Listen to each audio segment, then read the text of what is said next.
बिस्मिल्लाहिर्रहमानिर्रहीम। अस्सलाम वालेकुम। इस मॉड्यूल में हम ये पढ़ेंगे कि फंक्शंस जो होते हैं हमारा, वो उनके अंदर एक स्कोप का कॉन्सेप्ट होता है।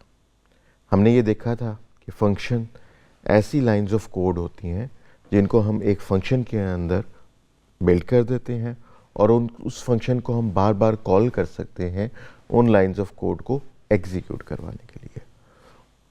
हर फंक्शन के अंदर कुछ वेरिएबल्स भी हम बनाते हैं, तो वो वेरिएबल्स को हम लोकल वेरिएबल्स कहते हैं, जबकि हमारे प्रोग्राम के अंदर जो हम वेरिएबल्स बनाते हैं उनको हम ग्लोबल वेरिएबल्स कहते हैं।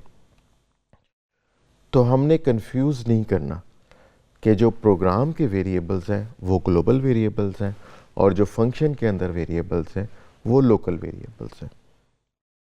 यूजुअली हम क्या करते हैं, हम प्रोग्राम में कुछ वेरिएबल्स बना के फंक्शन के अंदर एज इनपुट पैरामीटर्स भेज देते हैं ताकि उन वेरिएबल्स के ऊपर काम हो।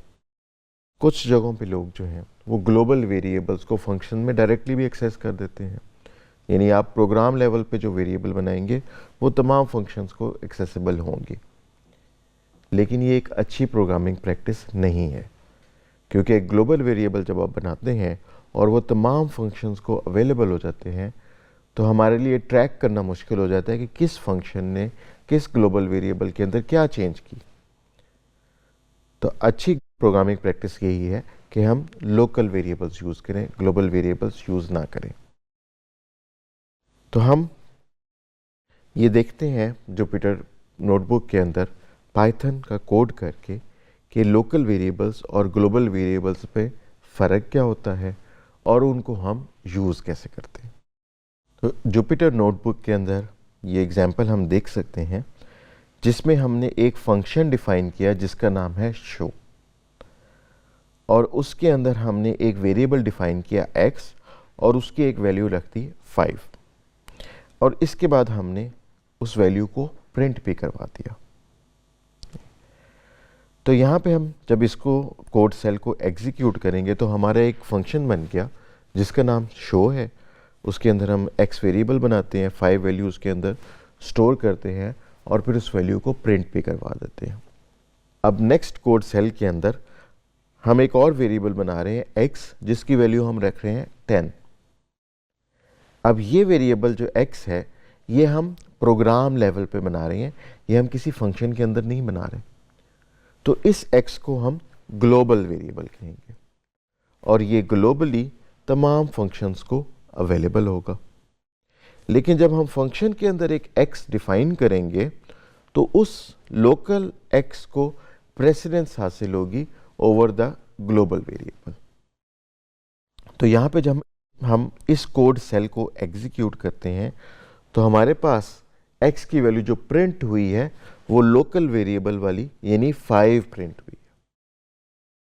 तो यहाँ पे हमारे पास एक x ग्लोबल है जिसकी वैल्यू 10 है और एक x फंक्शन के अंदर लोकल है जिसकी वैल्यू 5 है। और इस एग्जाम्पल का मकसद ये है कि हम दिखाएं कि जब कोई ग्लोबल वेरिएबल डिफाइंड हो और उसी नाम से फंक्शन के अंदर एक लोकल वेरिएबल डिफाइन हो जाए तो लोकल वेरिएबल को फंक्शन के अंदर प्रेफरेंस मिलेगी। अब ये जो x जिसकी वैल्यू 5 है ये फंक्शन का लोकल वेरिएबल है, ये सिर्फ फंक्शन के अंदर एक्सेसिबल है, फंक्शन के बाहर एक्सेसिबल नहीं है। लिहाजा फंक्शन के बाहर अगर हम ग्लोबल स्कोप के अंदर x को एक्सेस करेंगे तो हमें वही ग्लोबल x मिलेगा जिसकी वैल्यू 10 है। तो नेक्स्ट कोड सेगमेंट को हम एग्जीक्यूट करते हैं और जिसमें हमने प्रिंट x किया तो हमारे पास रिजल्ट आया 10।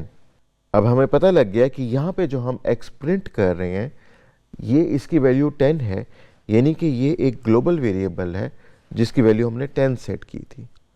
और क्योंकि ये स्टेटमेंट प्रिंट x की स्टेटमेंट फंक्शन से बाहर है लिहाजा फंक्शन के अंदर वाले वेरिएबल इसको एक्सेसिबल नहीं है।